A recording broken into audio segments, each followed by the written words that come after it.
காத்து நின்றேன் வா பூவே பூச்சோடவா எந்த நெஞ்சில் பாய்வார்க்கவா அழைப்பு மணி எந்த வீட்டில் கேட்டாலும் ஓடி நான் வந்து பார்ப்பேன்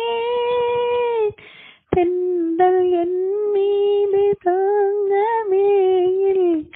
கண்ணி வெந்நீரை வாய்ப்பேன் கண்களும் சேர்ந்தது ஏமனும் சேர்ந்தது தேவதேவங்கள் ஆனமாறு நீயும் நீயாக வந்தாய் பேட்டி என்றாலும் நீயும் என்றாய் பூவே பூச்சோ